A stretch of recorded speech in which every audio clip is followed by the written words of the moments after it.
अहमद रज़ा खान बरेलवी का नाम भारतीय उपमहाद्वीप के महान इस्लामी विद्वानों और सूफी उलेमा में बड़े सम्मान के साथ लिया जाता है। उन्हें आला हजरत के नाम से भी जाना जाता है। उनकी जिंदगी इल्म, इबादत, फतवा, सूफी इश्क और दीन की खिदमत से भरी हुई थी और आज भी करोड़ों लोग उनके विचारों से प्रभावित हैं। उनकी पैदाइश 14 जून 1856 को भारत के उत्तर प्रदेश के शहर बरेली में हुई। उनके वालिद का नाम नकी अली खान था, जो खुद एक बड़े आलिम दीन थे और नकी अली खान के नाम से मशहूर थे। उनकी वालिदा का नाम इरशाद बीबी था, जो बहुत परहेजगार और धार्मिक महिला थीं। घर का माहौल पूरी तरह इल्मी और दीनदार था, इसलिए बचपन से ही अहमद रज़ा खान के अंदर दीन की मोहब्बत और इल्म हासिल करने का शौक पैदा हो गया। कहा जाता है कि उन्होंने बहुत छोटी उम्र में ही अपनी असाधारण बुद्धिमत्ता का परिचय देना शुरू कर दिया था। सिर्फ 4 साल की उम्र में उन्होंने कुरान पढ़ना शुरू किया और कुछ ही समय में उसे पूरा पढ़ लिया। 6 साल की उम्र में उन्होंने लोगों के सामने इस्लामी मसाइल पर तकरीर की, जिसे सुनकर बड़े बड़े उलेमा हैरान रह गए। 13 साल की उम्र में उन्होंने पहला फतवा दिया, जो इस बात का सबूत था कि वह कितनी कम उम्र में ही इल्म के ऊंचे मुकाम पर पहुंच चुके थे। उन्होंने अपने वालिद नकी अली खान से ही ज्यादातर इल्म हासिल किया। इसके अलावा उन्होंने उस दौर के कई बड़े उलेमा से भी तालीम ली। उनका इल्म केवल 1 या 2 विषयों तक सीमित नहीं था,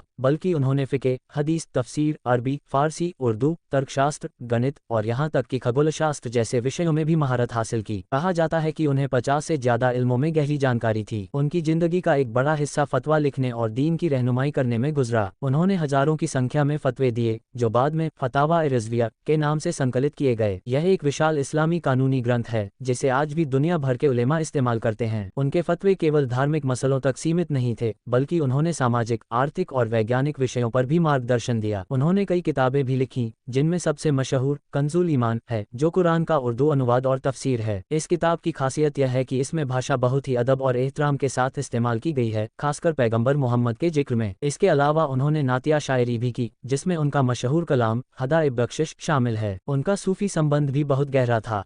उन्होंने सूफी सिलसिला कादिरिया में बैत ली थी, जो अब्दुल कदीर गिलानी से जुड़ा हुआ है। वह खुद भी एक बड़े सूफी थे और उन्होंने तसव्वुफ के जरिए लोगों को अल्लाह की मोहब्बत और पैगंबर के इश्क का पैगाम दिया। उनके यहाँ इल्म और इश्क का एक खूबसूरत संतुलन देखने को मिलता है। जहाँ तक मौज़ज़ात या करामात का सवाल है, उनके बारे में भी कई रिवायतें मिलती हैं। कहा जाता है कि उन्हें इल्म गैब का कुछ हिस्सा हासिल था और वह कई बार ऐसी बातें बता देते थे जो बाद में सच साबित होती थीं। उनके मुरीदों का मानना है कि उनकी दुआओं में बहुत असर था और कई लोगों की परेशानियां उनकी दुआ से हल हो जाती थीं। कुछ लोग ये भी बताते हैं कि उन्होंने ख्वाब में पैगंबर की ज़ियारत की और उनसे रूहानी रहनुमाई हासिल की। उनकी जिंदगी में हज का सफ़र भी बहुत अहम था।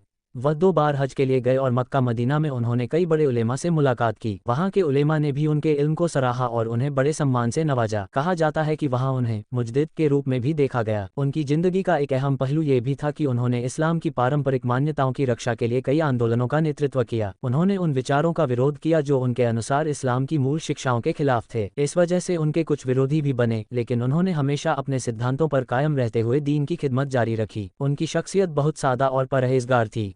वह दुनिया की चकाचौंध से दूर रहते थे और अपना ज़्यादातर समय इबादत, इल्म और लोगों की मदद में बिताते थे। उनके यहाँ आने वाला हर इंसान सम्मान और मोहब्बत पाता था। वह गरीबों और ज़रूरतमंदों की मदद करते थे और लोगों को अच्छाई की तरफ बुलाते थे। उनकी वफ़ात 28 अक्टूबर 1921 को बरेली में हुई। उनकी उम्र उस समय 65 साल थी।